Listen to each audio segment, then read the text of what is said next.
గురూజీ 72 గంటల్లోనే ఫోన్ లోని అద్భుతమైన జ్యోతిష్య పరిష్కారం చూపిస్తారు. నమ్మండి నమ్మకపోండి, ఇది నిజం. శ్మశాన కాళి రుద్ర చౌడీదేవి ఆరాధకులు నంబర్ 1 వశీకరణ స్పెషలిస్ట్ గురూజీ. మనిషి పుట్టుక నుండి చనిపోయే వరకు వచ్చే అన్ని క్లిష్టమైన సమస్యలకు పరిష్కారం ఇక్కడ లభిస్తుంది. విద్య, ఉద్యోగం, వ్యవహారం, స్త్రీ ప్రేమ, పెళ్లి, సంతానం, స్త్రీ పురుష వశీకరణం, భూవశం, భార్యాభర్తల కలహాలు, కోర్టు సమస్యలు, విడాకుల సమస్యలు, చేతబడి, అప్పుల బాధ, ఇంకా మీకు ఎలాంటి సమస్యలు ఉన్నా 72 గంటల్లోనే శాశ్వత పరిష్కారం చేయబడును. శ్రీమాత్రే నమః. శ్రీ గురుభ్యో నమః. తదుపరి తులారాశి. తులారాశి వారికి సంబంధించి ఈ యొక్క పితృపక్షాలలో ఎలా ఉండబోతుంది, ఈ యొక్క పితృపక్షాల్లో ఎటువంటి పనులు చేయాలి, అసలు జాతక సంబంధిత వివరాలలో మనకు పితృదోషం అనేటువంటిది ఎందుకు వస్తుంది, ఏ రాశి వారికి ఎలా పితృదోషాలని మనం పరిగణలోకి తీసుకోవాలనే విషయాన్ని ఇప్పుడు మనం తెలుసుకుందాం. మీ యొక్క తులారాశి వారికి సంబంధించి చూసుకుంటే 12వ ఇంట కుజగ్రహ సంచారం, ఏకాదశ స్థానంలో బుధాదిత్య యోగం, ఈ యొక్క షష్టమ సప్తమ స్థానాల్లో చంద్రుడు, రాహు, శనిగ్రహ సంచారాలు ఇలా ఉన్నాయి. వీటి వలన ఈ యొక్క పక్షమునందు మీకు మిశ్రమ ఫలితాలు గోచరిస్తూ ఉన్నప్పటికీ మీరు చేసేటువంటి సంబంధిత పితృదేవతలకు సంబంధించి కార్యక్రమాలు చేసినప్పుడు విశేషమైనటువంటి మంచి సత్ఫలితాలు పొందవచ్చు. ముఖ్యంగా చూసుకున్నట్టయితే ఈ యొక్క రాశి వారికి కాకుండా అందరికి ఇన్ జనరల్ గా తులారాశి వారికి రాశ్యాధిపతి శుక్రుడు కాబట్టి ఒకవేళ శుక్రుడు గనక మీ జాతక సంబంధించి మీ పర్సనల్ జాతకంలో గనక శుక్రుడు రాహుతో కలిసి ఉన్న, శుక్రుడు రాహు శనిగ్రహం కలిసి ఉన్నది పితృదోషం. అలాగే ఒకవేళ మీకు 9వ ఇంట రాహు ఉన్న, 9వ ఇంట రాహుతో పాటు సూర్యుడు కలిసి ఉన్న పితృదోషమే. అలాగే కుజుడు గనక లగ్నం నుంచి 2వ స్థానం, లగ్నం నుంచి 4వ స్థానం, లగ్నం నుంచి 7వ స్థానం, 8వ స్థానం, 12వ అంటే 1వ స్థానంలో కానీ, 2వ స్థానంలో కానీ, 4వ స్థానంలో కానీ, 7, 8, 12వ స్థానంలో కుజుడు సంచరిస్తూ ఉన్నా అది కూడా పితృదోషమే. బుధుడు గనక 1, 8వ స్థానాల్లో సంచారం చేస్తూ ఉన్నా అది కూడా పితృదోషమే, కొన్ని గ్రంథాల ఆధారంగా చెబుతుంది. అలాగే లగ్నాత్ అంటే మీ యొక్క లగ్నాధిపతి, ఉదాహరణకు తులా లగ్నం ఉందనుకోండి, ఈ తులా లగ్నానికి అధిపతి ఎవరు? శుక్రుడు. ఈ శుక్రుడు గనక 6వ స్థానంలో ఉంటే, అంటే ఒకవేళ మీకు తులా లగ్నం అయితే మీకు 6 గాని 12 గాని 8వ స్థానంలో గనక శుక్రుడు ఉన్నా అది కూడా పితృదోషమే. మరి ఎలా అండి పితృదోషాలు పోగొట్టుకోవాలంటే గోకర్ణ క్షేత్రంలో విశేషంగా మీ యొక్క పితృదోష నివారణ పూజకు నారాయణ బలి, త్రిపిండేశార్థము, తిలోదకములతో తిలాతర్పణాలు, బ్రాహ్మణ భోజనం లాంటివి చేయిస్తారండి. ఇవన్నీ కూడా చాలా మంది 30,000 అండి, 35,000 అండి అది ఇది అంటారు. ఫుడ్ అకామిడేషన్ తోని పూజా కార్యక్రమాలు ఈ యొక్క జాతకులకి ఎవరికైనా సరే ఈ యొక్క వీడియో చూస్తున్న వాళ్ళకి చెప్తున్నాను, కేవలం 15 నుండి 21,000 రూపాయలు మాత్రమే అవుతాయి పితృదోష నివారణ పూజలకు. అసలు ముందు ఆ పూజ మీరు ఎందుకు చేయించుకోవాలనే విషయాన్ని మీ పేరు, date of birth, time, place ఇస్తే మీ జాతకంలో నిజంగా అసలు పితృదోషాలు ఏవైనా ఉన్నాయా, ఉంటే గనక అవి 60-70 పేజీల్లో జాతకం మీకు అందిస్తే ఆ జాతకానికి 2,025 రూపాయలు తీసుకొని మీకు జాతకం పూర్తిగా ఇవ్వడం జరుగుతుంది. ఇలా ఈ జాతకం మొత్తం అంతా మీకు ఇచ్చి డీటెయిల్గా మీతో మాట్లాడి ఆ తర్వాతకి మీతో విశేషంగా ఈ యొక్క పూజాది క్రతువులన్నీ కూడా చేయించడం జరుగుతుంది. ఈ నెల ఎవరైతే ఈ 2,025 రూపాయలు చెల్లించి జాతకం చెప్పించుకుంటారో వారికి జ్వాలాముఖి మాల కూడా ఇవ్వడం జరుగుతుంది.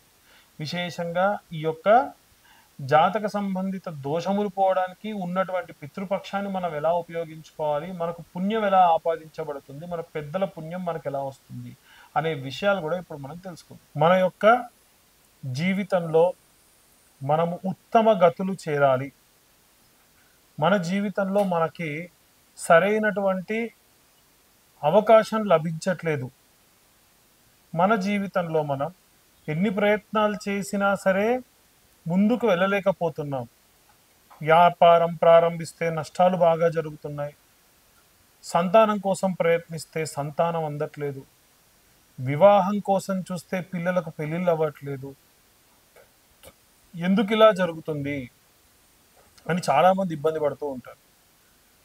ముఖ్యంగా అండి నేను ఉదాహరణకు మీకు ఒక విషయం చెప్తా బాగా అర్థమవుతుంది. నాకు తెలిసిన ఒక వ్యక్తిని చూశాను, కలిసా, మాట్లాడా. ఆయన ఏనాడు పెద్ద పెద్ద పూజలు చేసిన వాడు కాదు. ఎవ్వరికి అంత పెద్ద పెద్ద సహాయం చేసిన వాడు కాదు. అతని పని ఏదో అతను నమ్మిన సిద్ధాంతం ఏదో అతను తప్ప, గుడికి వెళ్తే ఓ దండం అర్చన చేయించుకుంటే ఓ 50 రూపాయలు తప్ప పెద్ద గొప్ప భాగవతుడు కాదు. కానీ ఆయన మంచి కోటీశ్వరుడు, ఆ డబ్బు సంపాదిస్తాడు. అప్పుడు నేను ఆయన్ని అడిగా, సార్ ఎలా సార్ మీరు ఇన్ని కోట్లు ఇంత డబ్బు సంపాదిస్తున్నారు, నేను ఎప్పుడు మీరు హోమాలు చేయంగా చూడలేదు, ఇటువంటి పూజలు చేయంగా చూడలేదు అని అడిగితే ఆయన ఒక మాట అన్నాడు, నాదేం లేదండి, అంత పెద్దలు చేసిన పుణ్యం అన్నాడు. అంటే మీ తండ్రులు వారి తండ్రులు చేసిన పుణ్యము మీకు భాగంగా వస్తుంది. మీరు స్పెషల్గా చేయాల్సింది ఏం లేదు. మన తల్లిదండ్రులు మనకి ఆస్తి, అంతస్తు, అలాగే రోగములు కూడా వంశపారంపర్యంగా ఎలా ఇస్తున్నారో పుణ్యం కూడా అలాగే ట్రాన్స్ఫర్ అవుతుంది. ఇంకొంతమంది ఎన్ని పనులు చేసినా ఏమీ కావు, ఎన్ని పూజలు చేసినా ఏమీ కావు. దీనికి కారణం ఏంటంటే పితృదేవతలకు మనం సమర్పించేటువంటి, వారికి ఇచ్చేటువంటి, కనీసంలో కనీసం చేసేటువంటి మహాలయ పక్షంలో పితృతర్పణాలు, తిల ఉదకాలు, పిండ ప్రదానాలు. పితృతర్పణం అంటే నువ్వులు నీళ్లు వదిలిపెట్టడం. పిండ ప్రదానం అంటే ఇంతంత ఒక అన్నం ముద్దలా చేసి మన తండ్రికి, మన తాతకి, మన ముత్తాతకి వారి పేర్లు చెప్పి మనం వారికి ఈ యొక్క మహాలయ పక్షంలో పెట్టడం.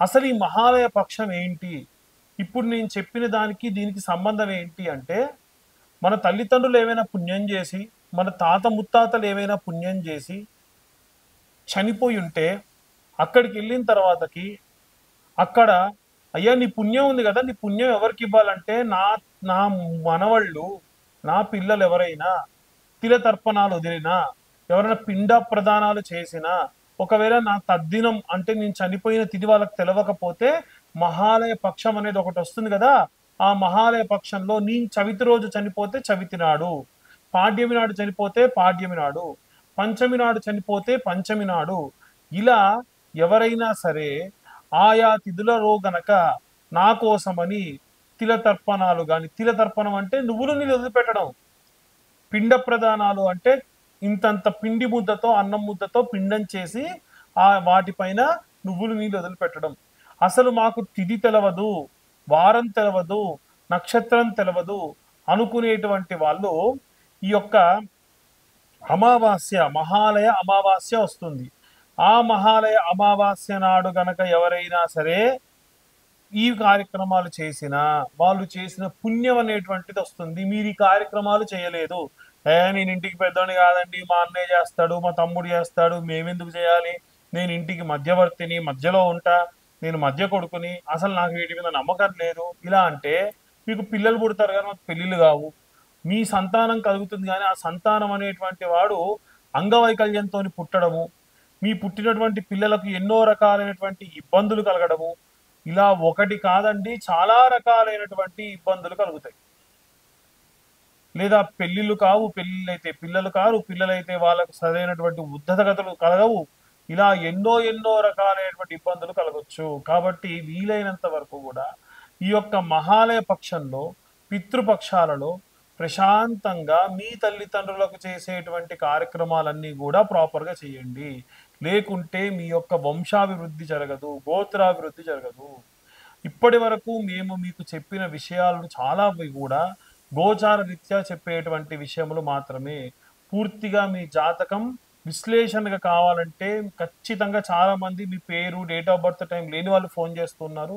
మీ డేట్ ఆఫ్ బర్త్ టైం లేకపోతే మీ ప్రాబ్లం ఏంటో వాట్సాప్ చేయండి, దానికి సరైనటువంటి రెమెడీ పంపిస్తాను మీకు. దానికి కేవలం 504 రూపాయలు తీసుకుంటా. లేదండి నాకు మొత్తం జాతకం కావాలి, నా జాతకం ఏమిటి అంతా తెలవాలి అనుకుంటే 2025 రూపాయలు కడితే 60-70 పేజీల్లో జాతకం మీకు ఇస్తా, మీతో డీటెయిల్గా మాట్లాడతా. దానికి కాను నేను ఛార్జ్ చేసేది 2025 రూపాయలు ఛార్జ్ చేస్తా. డీటెయిల్డ్గా జాతకం విశేషంగా తెలుసుకోవచ్చు. ఇవి ఈ యొక్క పితృపక్షాలలో ప్రతి రాశి వాళ్ళు, అసలు పితృదోషాలుంటే ఇవి అన్ని పోగొట్టుకోవడానికి నారాయణ బలి లాంటి పెద్ద పెద్ద పూజలు చేయించాలి. అలాంటివి చేయించకుండా మనం ప్రశాంతంగా ప్రతి సంవత్సరం వచ్చేటువంటి మహాలయాల్లో ఈ యొక్క తిలదర్పణాలు చేసుకోవడం చాలా మంచిది. ఇంకొకటి ఏమిటంటే, ఎవరైతే ఈ నెల జాతకం చెప్పించుకుంటారో జాతకం చెప్పించుకున్న వారికి ఈ యొక్క జ్వాలాముఖి మాల కూడా ఇవ్వడం జరుగుతుంది. ఆసక్తి కల వారి కింద ఉన్న నెంబర్కి కాంటాక్ట్ చేయొచ్చు. సర్వే జనా సుఖినో భవంతు. స్వస్తి. అసలు పితృపక్షం అంటే ఏంటి? ఈ పితృపక్షాన్ని ఎందుకు పెట్టారు?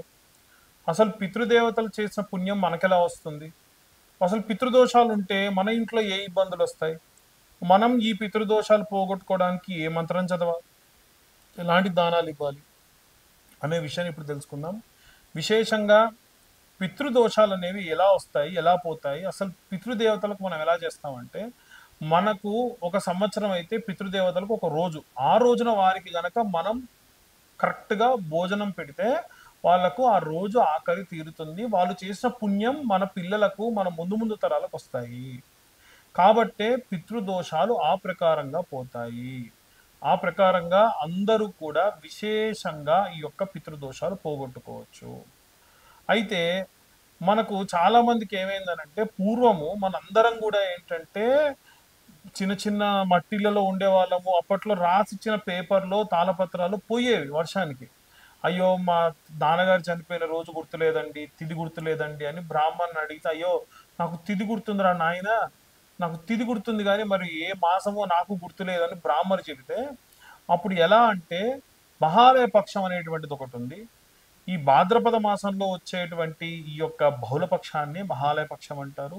ఈ 15 రోజుల్లో గనక మీరు గనక విశేషంగా మీ వారు చనిపోయినటువంటి రోజు, పాడ్యమైతే పాడ్యమి, విధి అయితే విధియ, తదియ అయితే తదియ, చవితి అయితే చవితి, మీరు తిథి చేస్తున్నా తద్దినాలు పెడుతున్నా కానీ ఈ రోజున కూడా విశేషంగా వారి కోసం నువ్వులు నీళ్లు వదిలిపెట్టిన మాత్రం చేత, లేదు మీకెవరైనా సరే గురువులు ఉన్నారు, వాళ్ళకు ఆడపిల్లలే ఉన్నారనుకోండి, వాళ్ళను స్మరించి మహాలయ అమావాస్య రోజు మిట్ట మధ్యాహ్నం నువ్వుల నీళ్ళు వదిలిపెట్టిన, అంతెందుకు మనందరికీ జ్ఞానాన్ని అందించినటువంటి ఆదిశంకర్లు, ఋషులు, ఎంతో మంది మునులు ఉన్నారు, వాళ్ళందరినీ స్మరించుకొని వదిలిపెట్టిన ఎంతో కోట్ల రెట్ల పుణ్యము, జ్ఞానము మనకు, మన పిల్లలకు వస్తుంది.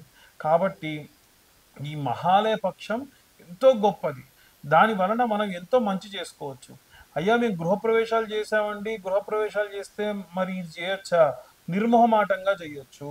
అసలు మన పెద్దల పుణ్యం లేదు, మనం ఇల్లు ఎలా కట్టుకుంటాం, పిల్లల పెళ్ళిళ్ళు ఎలా చేస్తాం? లేదండి మా అమ్మాయిని నేను కాలు గడికి కన్యాదానం చేశాను, మన కన్యాదానం చేస్తే ఆ పుణ్య ప్రతిఫలం రాదంట కదా, తప్పు మాట. ఎట్టి పరిస్థితుల్లో కన్యాదానం చేసిన వాళ్ళు కూడా చెయ్యాలి. మీ అన్నదమ్ములు చేస్తుంటే వాళ్ళతో పాటు కూర్చోవాలి, వాళ్ళతో పాటు తిల ఉదకాలు వదిలిపెట్టాలి, ఖచ్చితంగా చెయ్యాలి. ఈ తద్దినాలు చెయ్యము, మా పితృదేవతలకు చేయమనంటే అది వంశాన్ని కట్టి కుదిపేస్తుంది, చాలా పెద్ద దోషం. ఒకవేళ మేము పెళ్లి చేసామనో, మేము ఇల్లు కట్టుకున్నామనో, మా కోడలు ఉదాహరణ కొంతమందికి 9వ నెల ఉంటుంది కోడలు, మా 9వ నెల కోడలు ఉందండి, వదిలిపెట్టాల్సిందే, నువ్వులు నీళ్ళు వదిలిపెట్టాల్సిందే, ఏ తప్పు లేదు దాంట్లో, ఏ దోషం లేదు, ఎవరన్నా చెబితే కూడా తప్పు. కొంతమంది యజ్ఞాలు, హోమాలు, పెళ్లిళ్ళు చేసుకునే ఇల్లులుంటే పిండాలు మాత్రమే పెట్టకుండా తిల ఉదకాలు వదిలిపెట్టండి అని చెప్తారు. అది శాస్త్రంలో ఒక చిన్న నియమం మాత్రమే తప్ప అసలు కార్యక్రమమే చేసుకోకూడదు. చాగంటి గారు లాంటి వారు కూడా ఎన్నో సందర్భాల్లో చెప్పారు, అందరూ కూడా చేసుకోవాలి. దయచేసి పితృపక్షాల్లో మనం బ్రాహ్మణులకు ఇచ్చేటువంటి తిథి అన్ని చేసుకోవాలి. లేదండి మాకు తిథి తెలవదు, వారం తెలవదు, నక్షత్రం తెలవదు, ఏ రోజు చనిపోయారో అన్న వాళ్ళు మహాలయ అమావాస్య రోజు పెట్టుకోవాలి. అయితే మేమన్నీ కూడా కరెక్ట్గానే పెడుతున్నామండి, జాతకరీత్యా మాకు పితృదోషం ఉందండి, మేము పితృదోష నివారణ పూజలు కూడా చేయించామండి అనే వాళ్ళు కొంతమంది ఉంటారు. కొంతమందికి ఒక చిన్న భయం ఉంటుంది లోపల, నేను వాళ్ళకి తిల తర్పణాలు, పిండ ప్రదానాలు చేసేటప్పుడు ఏదో తప్పు చేశానేమో, నేను శుద్ధత పాటించలేదేమో అన్నటువంటి భయం, ఇబ్బంది ఉంటుంది కదా. వాళ్ళు ఒక మంత్రం, 2 మంత్రాలు ఉంటాయి, ఆ మంత్రం చదువుకోవాలి. ఆ మంత్రం ఏమిటో ఇప్పుడు మీకు క్లియర్గా నేను చూపిస్తా. వీలైతే ఈ మంత్రాన్ని అందరూ కూడా చూడండి, అందరికీ కూడా కనిపిస్తుంది అని నేను అనుకుంటూ ఉన్నానండి. ఈ మంత్రం వీలైతే స్క్రీన్ షాట్ తీసి ఈ మంత్రాన్ని అందరూ కూడా చదువుకోండి. ఓం శ్రీం పితృదోష నివారణాయ కేశం హన హన సుఖం శాంతిం దేహి పద్ స్వాహ. ఈ మంత్రం ఈ మహాలయ పక్షంలో ఒకవేళ ఇది టెలికాస్ట్ అయ్యేసరికి మహాలయ పక్షంలో 5 రోజులు పూర్తయినా పర్వాలేదు, అమావాస్య నాడు విశేషంగా ఈ మంత్రం చదివితే మంచిది. ప్రతిరోజు చదువుకోవచ్చు, కేవలం ఒక 21 సార్లు చదివితే చాలు. మళ్ళొకసారి చూడండి. ఓం శ్రీం పితృదోష, ఓం శ్రీ పితృదోష నివారణాయ కేశం హనహన సుఖం శాంతిం దేహి పద. ఈ మంత్రాన్ని 21 రోజుల పాటు 21 సార్లు ఈ యొక్క చదివితే మంచిది. పితృదేవత గాయత్రి అంటారండి ఈ మంత్రం విశేషంగా. మరి ఈ మంత్రం ఎలా చదవాలి అనంటే, ఓం పితృగణాయ విద్మహే జగద్ధారిణి ధీమహి తన్నో పితృ ప్రచోదయాత్.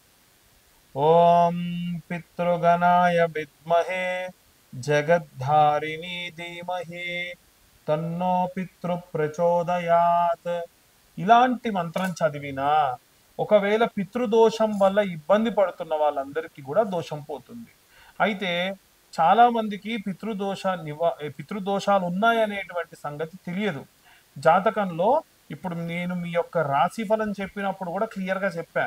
మీ యొక్క లగ్నం నుంచి 1, 2, 4, 7 ఇలా కొన్ని రకాలైన క్యాలిక్యులేషన్స్ ఉంటాయి. అవి తెలుసుకోవడం, మీ పేరు, date of birth, time, place కనుక ఇచ్చారనుకోండి, 2025 రూపాయలు కడితే వాళ్ళకి డీటెయిల్డ్గా జాతకం గురించి ఎక్స్ప్లెయిన్ చేస్తాం.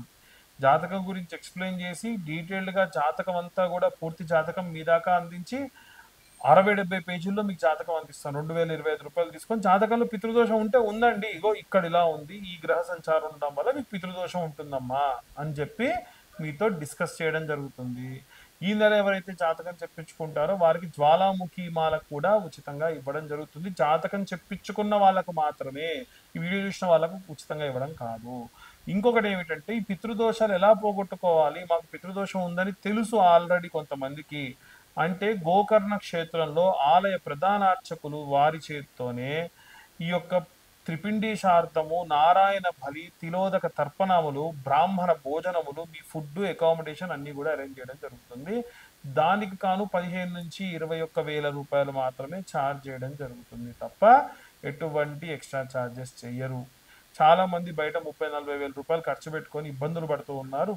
కేవలం 15 నుండి 21 వెయ్యి రూపాయలతో మీకు డీటెయిల్డ్గా ఈ యొక్క గోకర్ణ క్షేత్రంలో పూజ, ఫుడ్, అకామిడేషన్ అంతా కూడా ఉంటుంది. ఆసక్తి గల వారి కింద ఉన్న నెంబర్కి కాంటాక్ట్ చేయొచ్చు. సర్వే జన సుఖినో భవంతు. ఎవ్వరు కూడా ఈ పితృదోషాలు పోగొట్టుకో, ఈ పితృ దేవతలకు సంబంధించి పూజాదిగతుల్ని అశ్రద్ధ చేయకండి. ధన్యవాదాలు.